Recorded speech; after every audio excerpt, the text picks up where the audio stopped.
asked you like 3 times if you were kidding. Yeah. Like, why would you even just make that up? Like, what a stupid Should've thing. called. Idiot. It's the PokerNews Podcast. All right, ladies and gentlemen, welcome to the 892nd episode of the PokerNews Podcast. I am Chad Holloway, joined by Kyna England and Mike Holt at Level 9 Studio in Las Vegas. Got a good episode for you. We're going to talk counterfeit poker chips down in Texas, a big home game robbery in Hawaii, big Triton cash game laydown, and big winners from the Triton tournaments, a Tournament of Champions recap. Alan Keating's basketball bracelet win. PokerStars Big Game is back. And at the end, I'm going to feature an interview that I think you're really going to enjoy. It is with, he calls himself the least known WSOP historian out there, but he should probably be the best known. Robert Jen joined me. And let me tell you, I've got a lot of knowledge. This guy puts me to shame. I really enjoy what he does. I wanted to feature him, and we get into the weeds with the different records that could be set this summer at the 2025 World Series of Poker, and there are a lot of them, so stay tuned for that. But Mike, Kyna, counterfeit chips. Again, this isn't the first time. Remember Borgata, 10 years ago? Sure, yeah, the old toilet incident.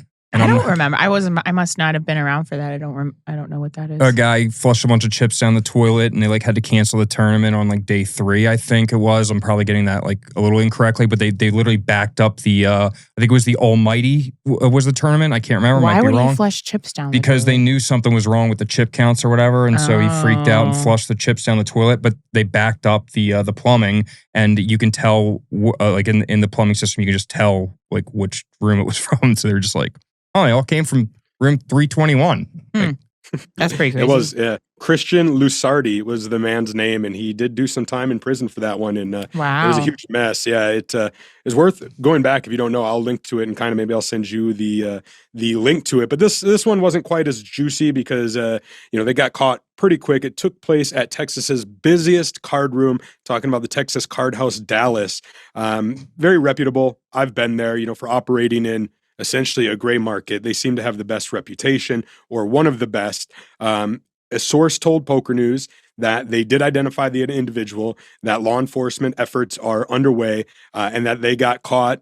It sounds like they tried to get other people to redeem counterfeit cash chips at the cage, but they had processes in place to catch it. And they apparently were highly, highly convincing, but not convincing enough. I don't know. What do you guys think? There's a documentary on YouTube that I've seen recommended over the years. I watched it, not a documentary, a 20-minute thing about people who did this before, not in poker rooms, but in Vegas, and then they got caught. It was pretty interesting. It's a lot harder to do that nowadays, and maybe they thought because it's a card room and not a casino, they could more easily do it, but I don't know anything about the details of these particular people, but they got caught right away. I mean, probably not a very smart idea. I can't imagine it's very cost efficient either to just be manufacturing fake chips that are exact replicas. How much did it even cost them to make these chips? And then, isn't it you said 2,500? The article said something about more than 2,500, but less than 10,000, right? But so how much? Well, I think it's because the people had only cashed in that many. They never got far enough. Oh, they just got caught? Yeah. Okay. But I mean, they've got to make them very specific, very well made. So it can't be cheap to make chips like that. I don't know. Seems like a lot of hassle for as very a little return. man in the sneaker game, I see a lot of replica shoes that look exactly like the other sneakers. You'd never be able to tell unless you use an app. So and that manufacturing shit in China is pretty easy. So 3D printers, yada yada. Tariffs now, though, I didn't think about the tariffs. Now that you've said the tariffs, I'm now realizing that this is not cost effective. You're right. What were they thinking?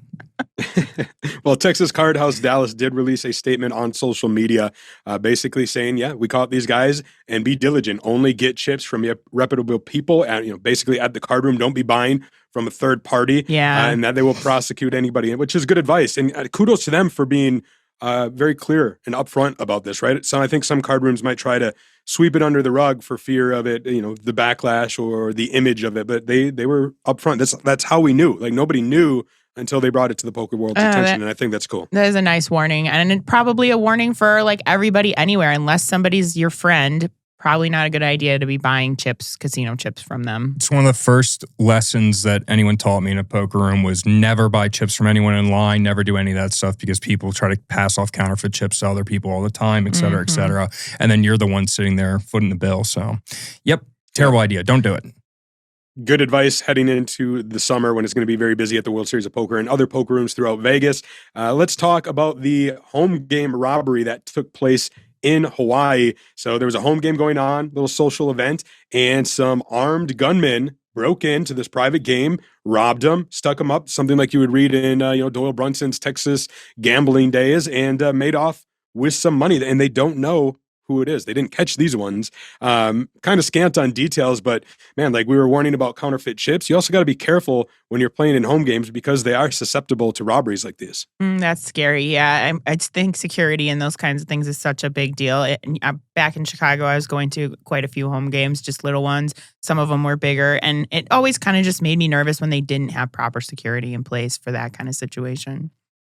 Mike, you ever played in a game where you felt unsafe? Let me think about that. Yeah, 100%. But I can't think about any right now. Have I never played in I've played in games I thought I could be cheated in, but I don't know if I ever played in a home game where I was like, I don't feel safe right now. Yeah, I think it's never happened. Oh, that's not true. Playing 2-5 cash at Baltimore Horseshoe felt pretty fucking sketchy leaving there. Like people used to get robbed leaving there all the time. So. But no home games like that. But this is just something that you deal with in the underground poker world. Unfortunately, anything that has a seedy not seedy nature, but anything that has a bunch of money, people are going to want to try to take that money. So, yeah, if you're running a home game, you need good security for sure. Well, I want to thank our first sponsor, and that is the WSOP free-to-play app. I will be in Las Vegas very soon, and I'm going to see my good friends Jesse Folan and Norman Chad, and they actually did a little video for WSOP free-to-play app. Check it out.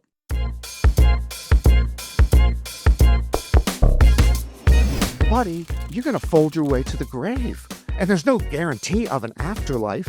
Plus, scientific studies have proven that 3-betting extends the average life by 4.5 years.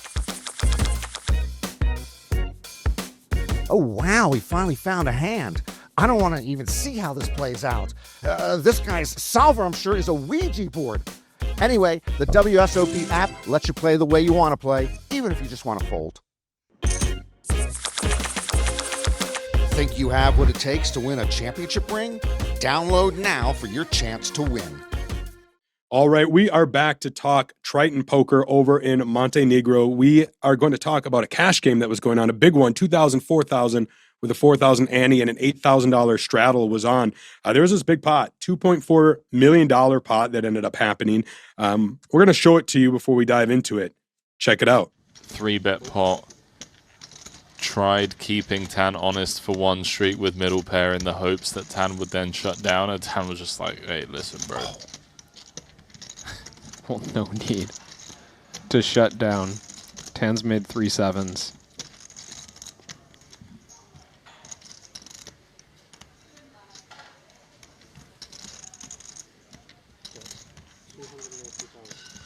So Wang Yi just thinking, how do you have such a strong hand?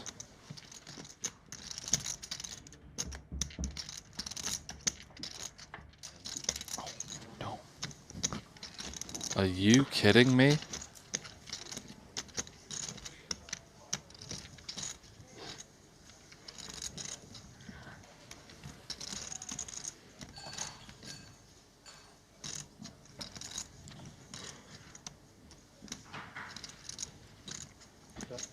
Well, he's not asked for all of it.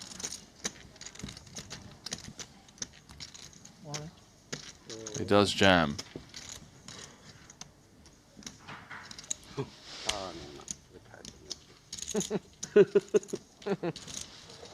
Producers told me it would be, but they were taking into account the fact that Tan has 860 back, and they thought that that 860 would go into the middle. It wouldn't. Wow. All right, so there you have it. A big pot between Wang Yi and Tan Xuan. I don't know, like some people are like, oh, how could you make that lay down? To me, it was kind of like, it's pretty obvious he has a better full house than you do on the river there. So might as well save that $436,000. Mike, Kyna, what do you two think? I mean, yeah, as played, it's a 3-bet pot. Guy could have kings. Guy could have a lot of king-queen combos, like a lot of ace-queen up there, So when he checks and then check raises there, it's a good fold. It's a pretty impressive fold.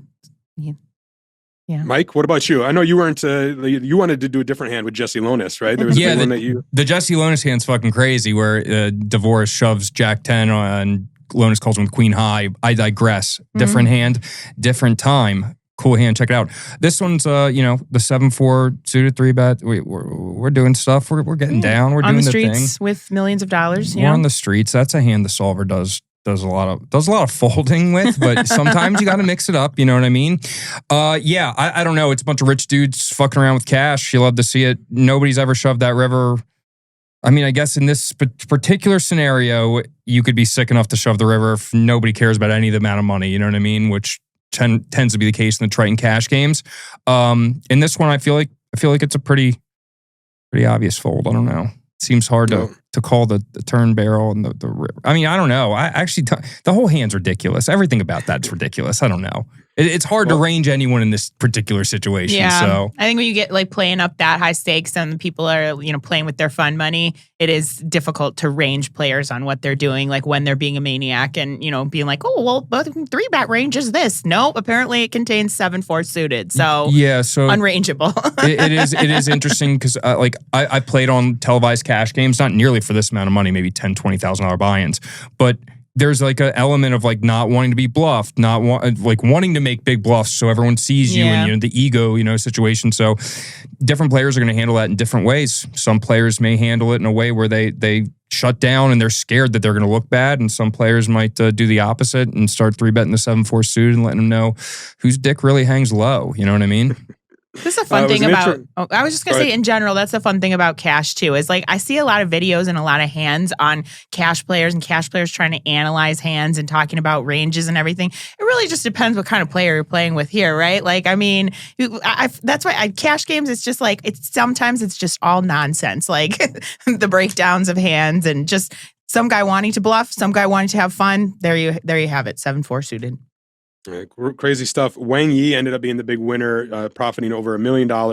And despite saving that last bet on the river, Tan Xuan was the big loser, $1.4 million in the hole. Looking at that the table, I actually only know one player. Elton Sang was the only name I recognized. So we need to get Texas Mike in there.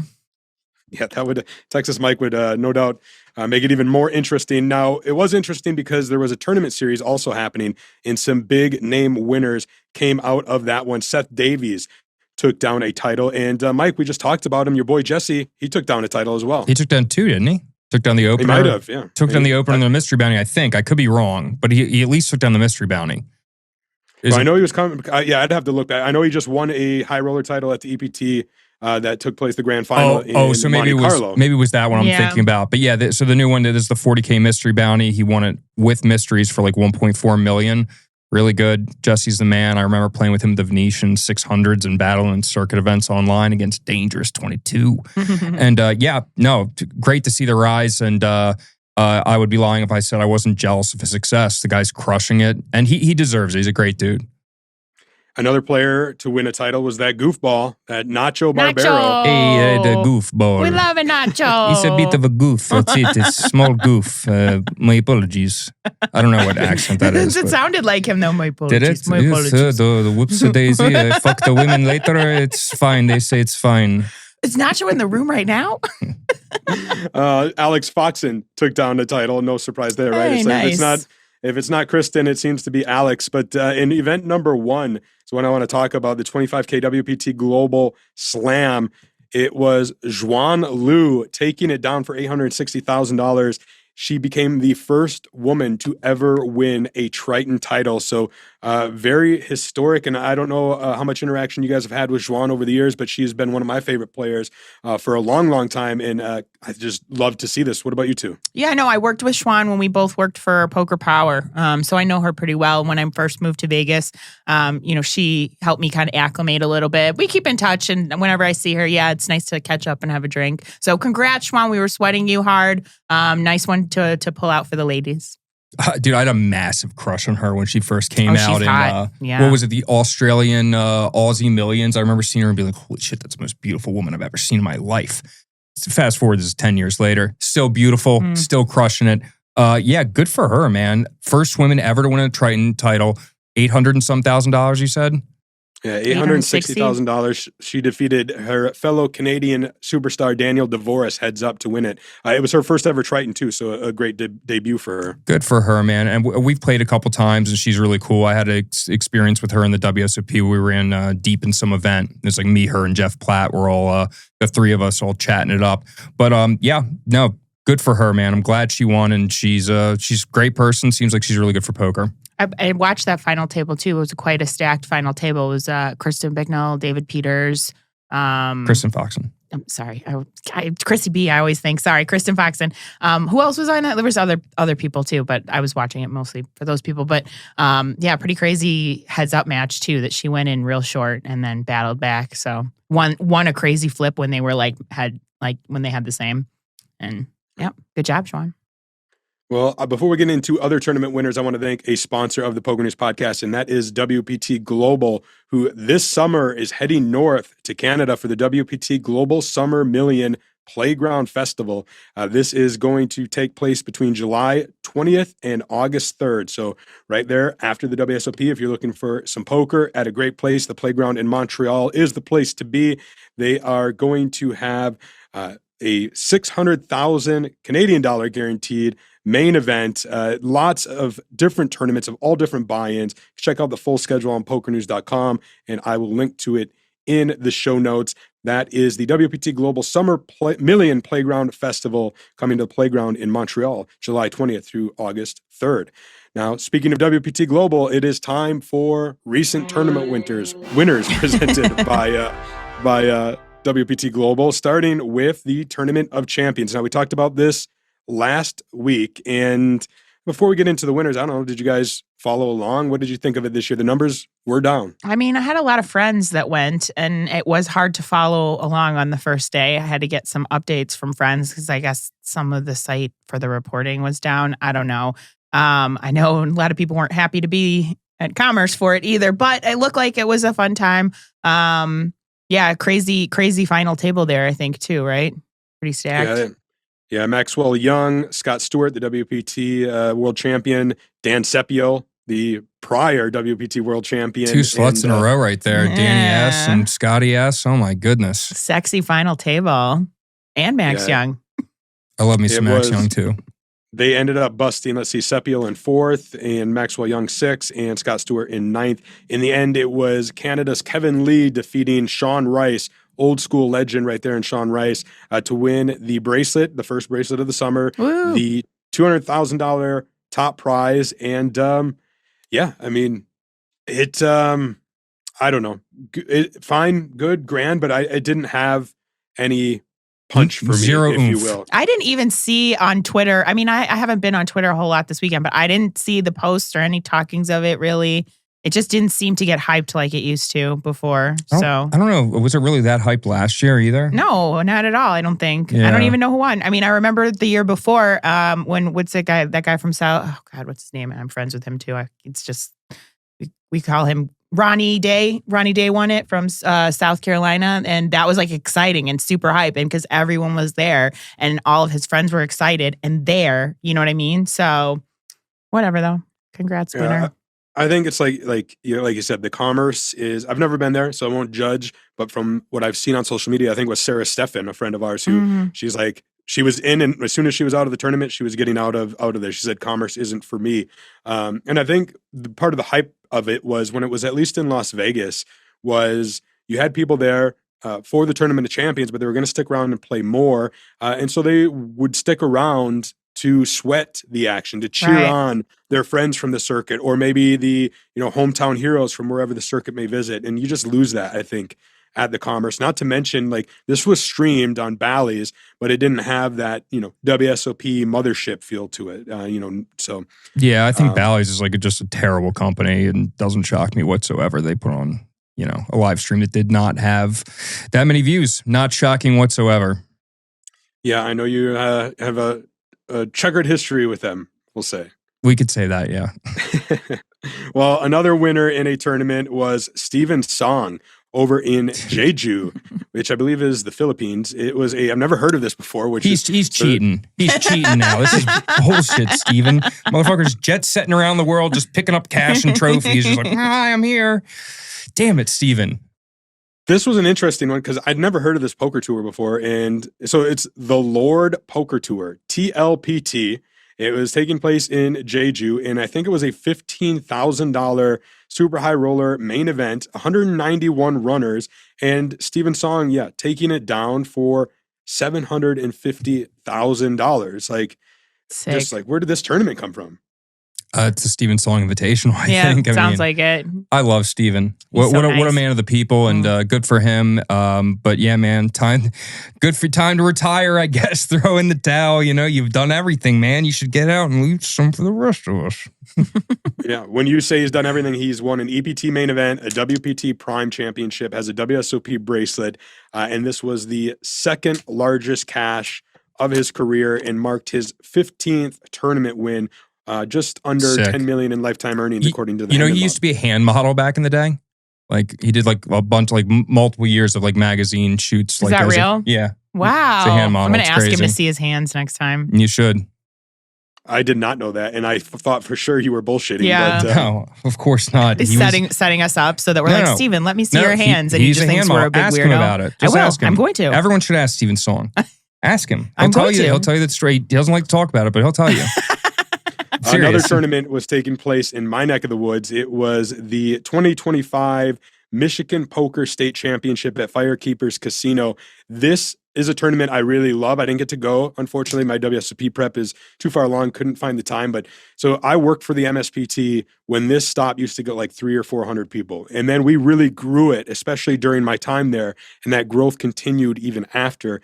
And now it is one of the biggest mid-majors in the world. Like, it is a can't miss stop for players in the Midwest. 3,040 entries in this $1,100 buy-in tournament. Kyna, I know you've heard about the MSPT at Firekeepers. I like to go to Firekeepers when I can. I couldn't go this past weekend either, but it is a great stop. It's at a really big resort, so there's hotels there. It's kind of in the middle of nowhere, but if you're in the Midwest, it just attracts people from all around the Midwest.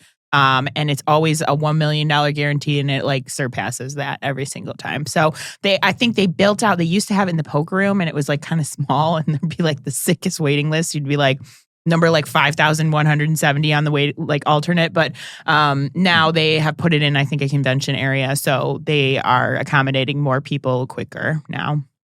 Yeah, it was a massive turnout, and I got a kick out of a Wisconsin guy going over there and winning the Michigan State title. It was one Corey Wick taking it down for almost $400,000, almost $3 million in that prize pool. Just a great tournament. Congrats to everybody involved. My buddies Brian and Jeremy Smith and Anthony over there at the MSPT. And that wasn't the only mid-major tournament that was taking place, because the Run Good Poker Series was in Kansas City.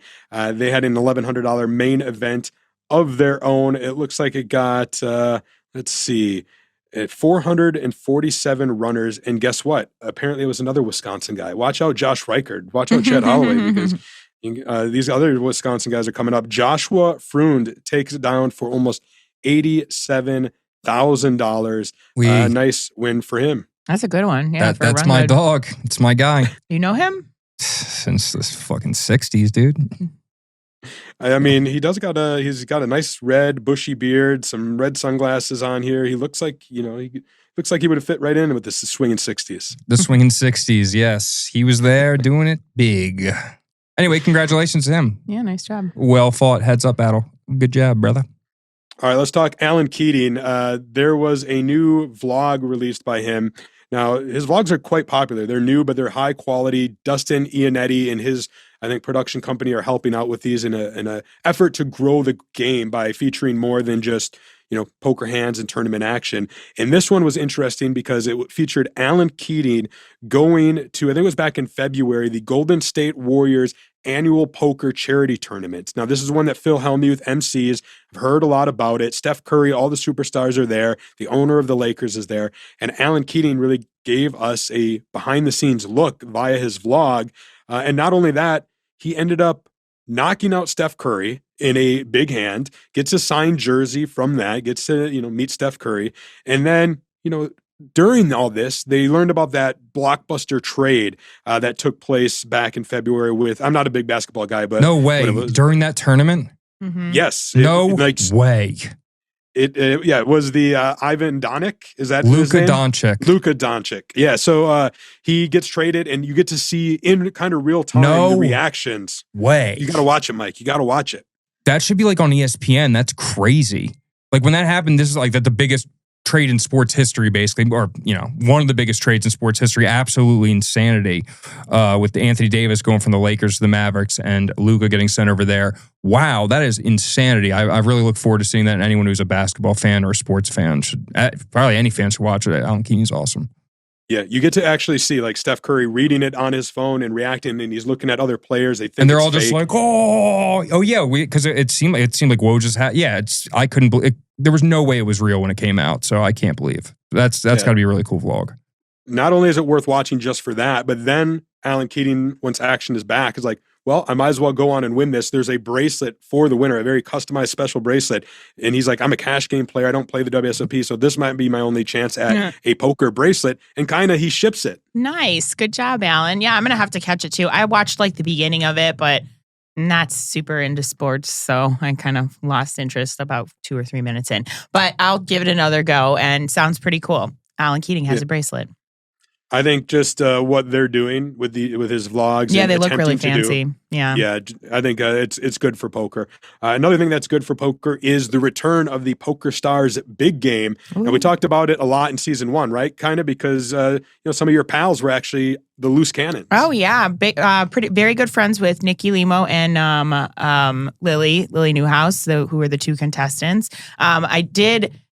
Go watch a little bit of the filming the second time around, just because I think we were there like sweating Jeff or something during the NAPT. But it's always a good time, and you can kind of, when you're there at Resorts World playing the NAPT, you can see them filming it in the middle while everybody's playing tournaments around them. So pretty cool. I can't wait to see it. When does it come out?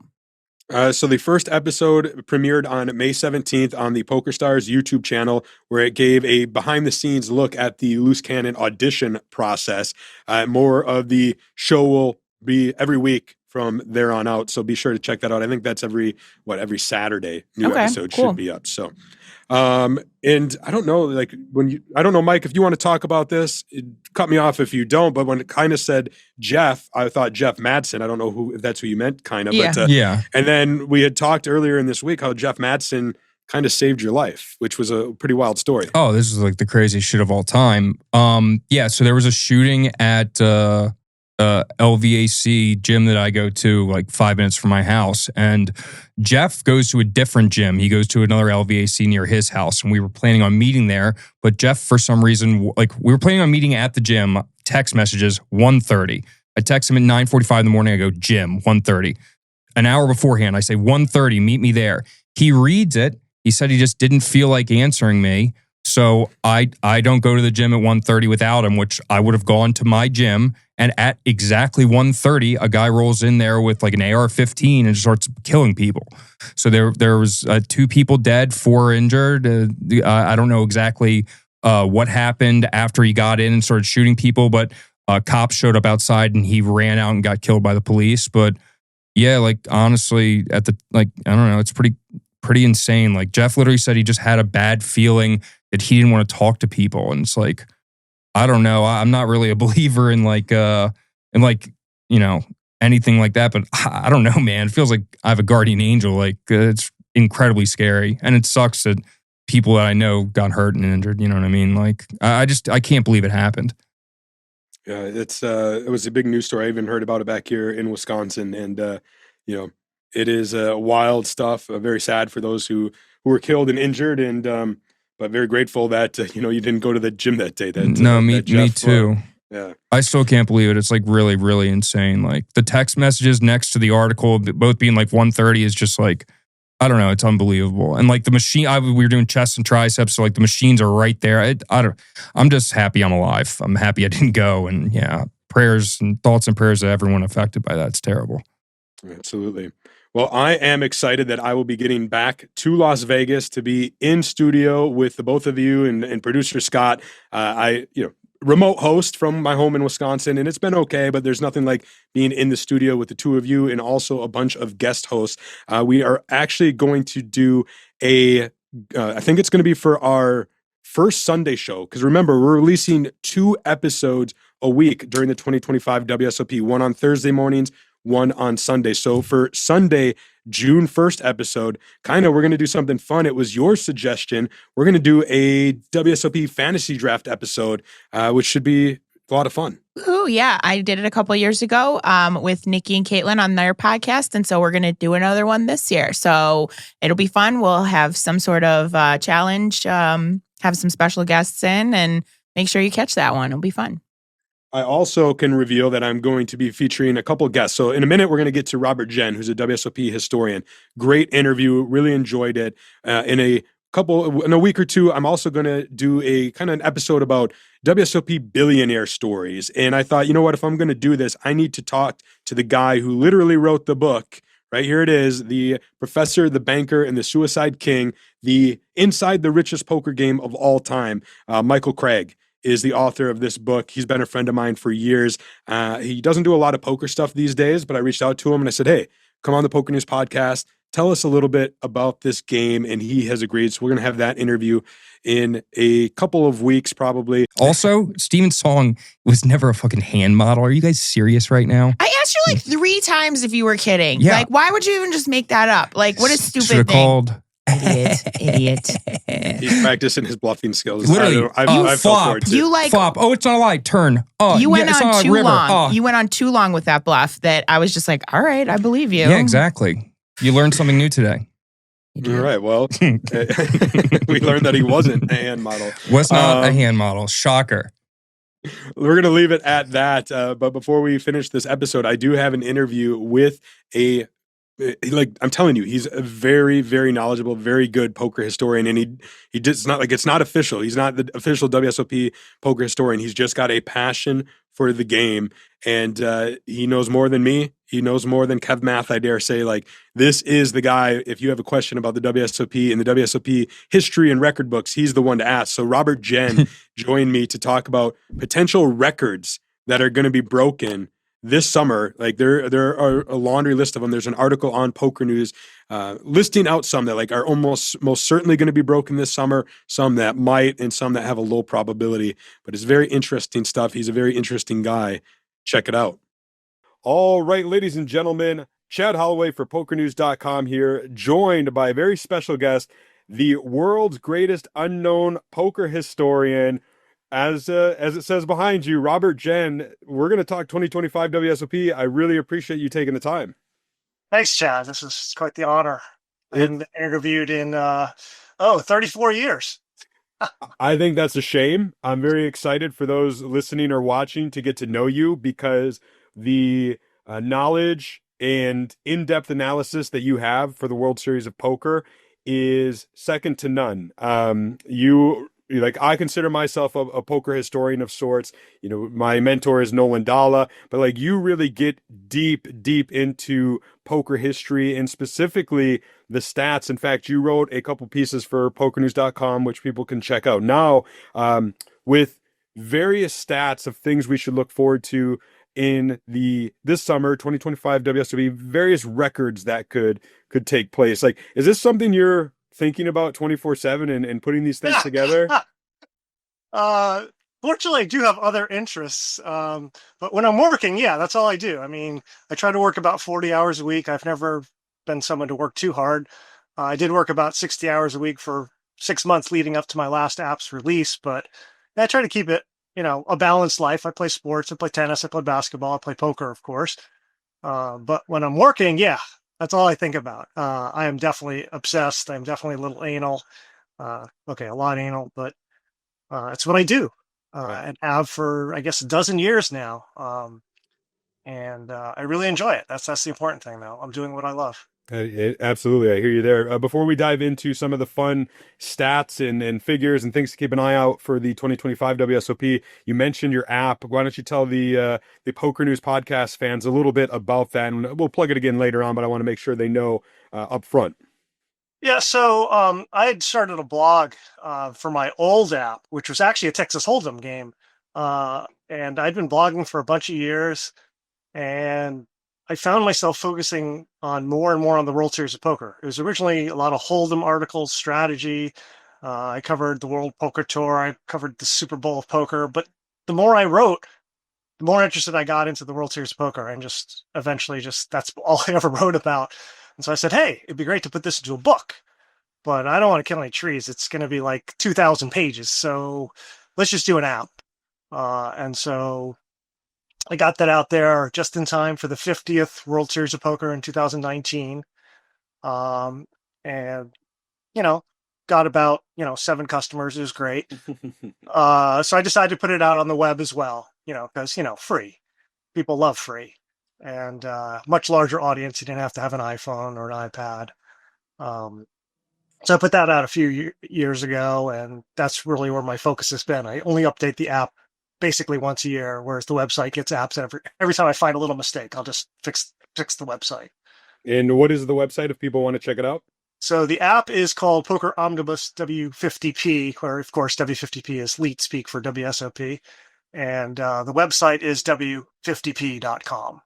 Yeah, I highly recommend checking it out. It is, if you love poker history like I do, you can just get lost for hours. Like the stuff that you've compiled is second to none. Like I said, you shouldn't be the world's greatest unknown WSOP historian. You should be known as the world's greatest WSOP historian.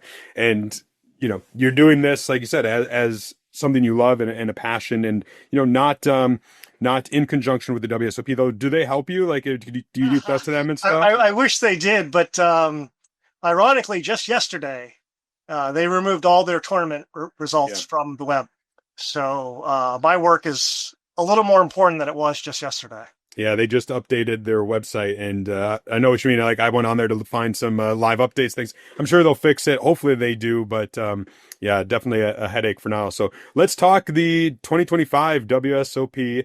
This is pretty exciting. Poker News, of course, is going to be there, and we've been in communication for a while because you compiled a bunch of just different stats and things to keep an eye out for. The things that could happen at the 2025 WSOP. You came up with a couple great articles for PokerNews.com and kind of broke it down into like percentages, right? We discussed like what's the best way to write about this, and you decided like the chances of this occurring is probably the best way to do it.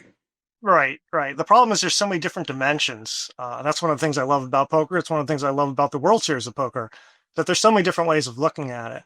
And so after going back and forth and just trying this and that, and like, I finally realized that, what's the most likely thing to happen?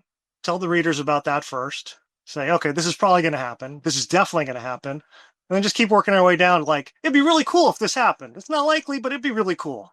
And so I think, as I always do, I went down this rabbit hole, yet another one. And it's not out on the web yet, but it will be soon. I compiled the World Series of Poker record book. It's a thing of beauty. It's something I should have done years ago, but this article, thank you, Chad. This article motivated me because the only way I could write this article is if I knew what records there were. And I have them all over my website, but they're literally in dozens of different places, down different paths. And I've collected them all into one single web page. And so I'm pretty happy about that. And it's just a thing of beauty because it's two-dimensional charts going by different criteria going in each direction, and very condensed. And then if you just tap on each link, you'll see the actual article that explains it, and usually has a lot more stuff as well. And then some of the stuff hasn't been published, quote unquote, published yet. They're just articles I posted on 2+2 because I've been having fun there doing something called the Top 10 Tuesday, where I do a top 10 list every Tuesday about the World Series of Poker. I love it. It's fascinating to me. There was just definitely check out everything associated with Robert Jen in the poker history. I can't get into it much, but I do want to ask you, like, what's something we should all get excited about is almost certainly going to happen this summer at the 2025 WSOP? Well, the World Series of Poker grows every year. There have been a couple times in the past where they have slight problems, but for the most part, it's bigger and better every year. This year will be the first time there'll be 100 tournaments in Las Vegas, which is really cool. It's a big number. It's a nice round number. And then for those of you who like money, the World Series of Poker has minted lots of millionaires. And this is a big year because this year will be the 500th millionaire created by the World Series of Poker. And of course, some people already had the money, but let's say it's somebody like you or me. You know, we happen to win one of those crazy, millionaire maker events. Probably don't even have to win. Maybe second place is good enough. And join that list of 500, which will be somewhere in the middle of the World Series of Poker, not even at the end. It'll be somewhere in the middle of the summer where they do that. Yeah, that'll be interesting to keep an eye on. And that doesn't include the mystery bounties, right? Not counting bounties, which I like to look at the skill side more than the luck side. And yes, there have been a handful of $1 million bounties, but I don't think that really changed anything. It might mean the milestone gets reached a week or two earlier. Yeah, looking at the chart that you had put together. So I knew this one. I knew the first time the WSOP ever awarded $1 million prize was to Brad Doherty, who won the main event in 1991. So he was the first WSOP millionaire. Looking here, it looks like Doug Polk was the 200th $1 million prize winner for the high roller for one drop in 2017. And then Breck Schutten, who's a friend of mine, the 400th $1 million winner from just last year. So exactly, it's fascinating to see how quickly they're coming. Like it took 41 years for there to get to the 100th, and then it only took another 6 years for the 200th, and then 7 more years we got 200 more. So kind of neat. Yeah, that is pretty wild. What about in terms of like cashes? Is there any records coming up that we should? Sure. One of the great records that was set last decade in the 2010s was Roland Israel Hashvili had a perfect 100 cashes in the decade, which is really cool. We're only in last time I checked 2025. We're just over the halfway point of this decade, and that record's going to be broken. It'll either be him or it'll be the guy who used to have the record, Daniel Negreanu. One of those guys will pass it. Negreanu has a slight lead, but anything could happen. And I know they're both putting in the volume, so it's really a race to see who gets to 101 first, and then who's going to have the most by the end of the year. And of course, the decade has a long way to go. I don't know. They're going to get to 200, 300, 400, maybe 500 the way things are going by the end of the 2020s. Right. And then I know there's also a record to be keeping an eye on for the women's cashes as well. Yeah. It's funny. A lot of the old records for women were owned by Annie Duke. And she's gotten passed over and over and over again. But there's another old school woman who actually holds this record, which is Kathy Liebert. She's been around. I think she predates Annie Duke even. And so she holds that record right now at 68. And she'll undoubtedly push that higher. And the question is, can she stay number one with a whole bunch of people trying to catch her? Jessica Tuzel, I'm sorry if that's mispronounced, and JJ Liu are both hot on our heels. So, and there was, I think I was reading in one of the tables about bracelets for women, right? Like a couple records associated with that. Oh, well, of course, Kristen Foxen is the queen. I mean, she's got 5. That's a record. She's got 4 open bracelets, which is a record. One more than Vanessa Selbst. So her records are safe. She's going to break her own records unless Vanessa Selbst decides, hey, this retirement thing's not so good. Working for a law firm, not so good. Let me play some poker. In which case she could, she's always a threat if she shows up, and that would be kind of neat. Yeah. I do miss her. grinding poker. Like that was a special time when Vanessa Selbst was around. I'm looking at one chart, which is it's interesting. Some people probably don't like this, and I don't know how I feel about it. About bracelets awarded in a year. Looking back in 2014, 76 bracelets were awarded. Fast forward 10 years to last year, 2024, 246 bracelets were awarded, encompassing the online stuff and everything. But like, man, that's for a 10-year growth period. Like they say bracelets are getting watered down. That's a case for that, I guess. Yeah, I mean, Eric Seidel had something to say about that. I'm sure other top players have had something to say about it. It's definitely a concern of mine. And I don't mean because it gives me more work to do. But you don't want to dilute them so much that they're like circuit rings, right? If we have 1,000 bracelets, they're not going to mean much. But we're at we're 245, 246. We're probably get to 250 this year, or very close. It's concerning to me. Yeah. But for me, I have a solution. I have actually an easy solution. If you just separate online bracelets from live bracelets, I'm happy with that. And I'll always put more emphasis on the live bracelets. But I can have my own records. The WSOP can't do anything about what records I keep. So we'll see.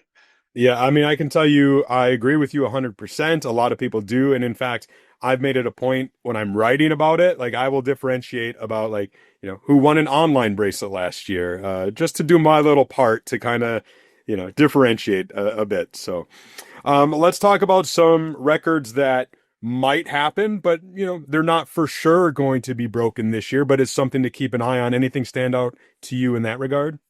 The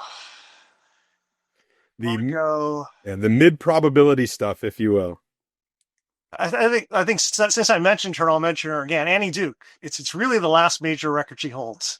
That is, she has 15 career final tables, and she's had that for a long time. She was so far ahead of everybody. It's taken a decade or more for people to catch up to her, but we're close now. It will be this year, next year, certainly in the next few years. Somebody's going to pass her.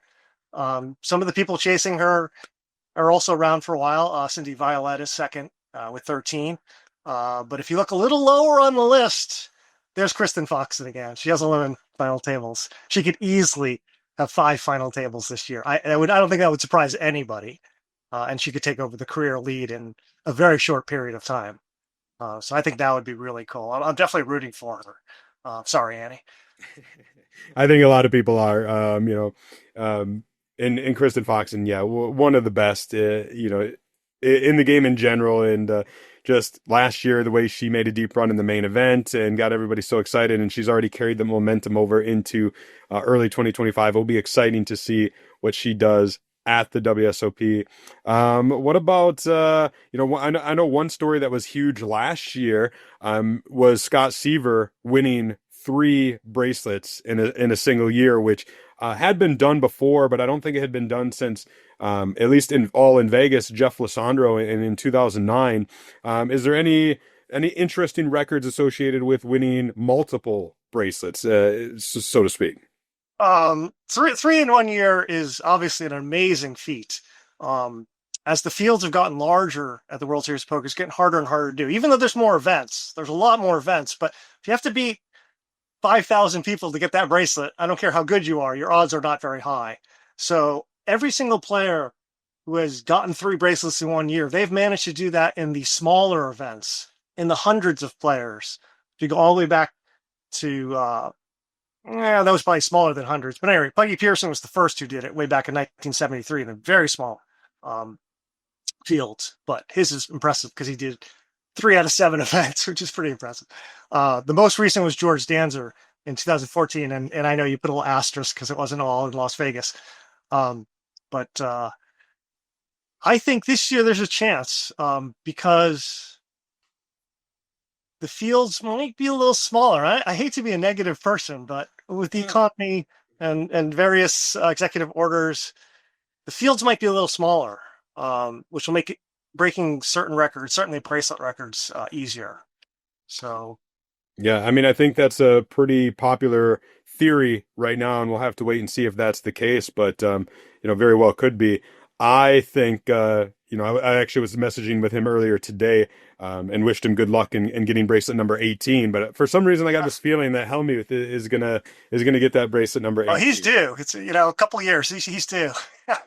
I think I crunched it not long ago, and this is just off the top of my head, so I hope I'm right. But he tends to do pretty well in odd numbered years. I think he's won 12 of his 17 bracelets in odd numbered years. So I love factoids like that. I know. Nice work. Nice work. Is there what's one long shot record that we could see, but it's very unlikely, but that you would like to really see come to fruition? I actually do have a favorite there, and it's because of the big 1-for-1 drops. Antonio Esfandiari has had the annual record for 13 years, and it's only because he won the biggest, money-wise tournament, $1 million buy-in, $18 million plus victory. I would like to see that get broken, and it's going to take multiple big wins to do it. You can't do it in one tournament anymore. They're even with Paradise Island's high rollers, you just can't get there. So somebody would have to put up 2 big wins. So that would be really cool. It's very unlikely, of course, but it'd be really cool. Yeah, would love to see it. There's so many more records. I encourage people to check out the articles that you did for PokerNews.com. I'll, of course, link to them in the show notes. And then to check out the Poker Omnibus W50Ps at it's like WSOP, but W50 looks like SO. So W50P.com. And just take some time and enjoy it. There's so much packed into it. It's hard to express. I really enjoyed it when I dove into it. And then you mentioned the app. Where can they find that? The app is just in the App Store. Just search for it. It's the Poker Omnibus. That'd be sufficient. All right. And what about you? Are you going to make it out to the WSOP? Do you just I actually from afar? have been playing every year for 4 years. I had research that took me to Vegas, and I was planning on just making a separate trip, just go to Vegas, do my research. That was January 2020. I was actually online searching for flights. Might have been February by then, but at any rate, something happened, and I had to cancel my trip. And so that kind of worked out because I delayed it to the next year when they postponed the midsummer WSOP to the fall, and that was just glorious. So I decided as long as I'm going to be in Vegas, I might as well play in the World Series of Poker. I'd actually been thinking about playing in the seniors since I was about 45. I was thinking, yeah, I'll play in the seniors. It took me a while, but I got there. And yes, I'm old. So I've been playing in the seniors every year, and I've cashed 2 out of 4 years. So I'm happy to be in the Hendon Mob database. That was my big Steve Martin, the jerk moment. Unfortunately, the WSOP deleted me, which is ironic. I asked them to fix my hometown, and they said, okay, you're gone. Yeah. Well, I'm sure we'll hopefully be able to get that corrected maybe this summer. Speaking of 2020 real quick, this is very much unofficial record, and I'm pretty sure I own it. But because of the pandemic, I think I am now the longest poker media person with a streak of WSOPs, right? I started in 2009. This will be, I think, my 17th WSOP in a row. And I think that is a record now because COVID happened and most people didn't make it out to the 2020 WSOP, but I did. I flew out to Vegas. I had to quarantine. I had to do the test so I could have media access to that hybrid final table. So I was there. Very select few of us were, but like that's one of my claim to fames, if you will, with when it comes to records. And congratulations! I'll try to put you in somewhere on one of my articles. Although I think you're already on the employee event article since you won that. So you're already in the omnibus. So congratulations on that. Yeah, I love it. Well, Robert, Jen, I have really enjoyed this. I really appreciate working with you, on the articles, and I look forward to potentially working with you in the future. Like Poker News, other outlets, poker fans, the WSOP really can learn a lot from you. Owe you a debt of gratitude, and I'm excited to have introduced you to our audience and want to continue to do that because you should be the world's greatest WSOP historian, not the world's greatest unknown WSOP historian. Thank you so much. I really appreciate it. And I do look forward to working with you in the future. it.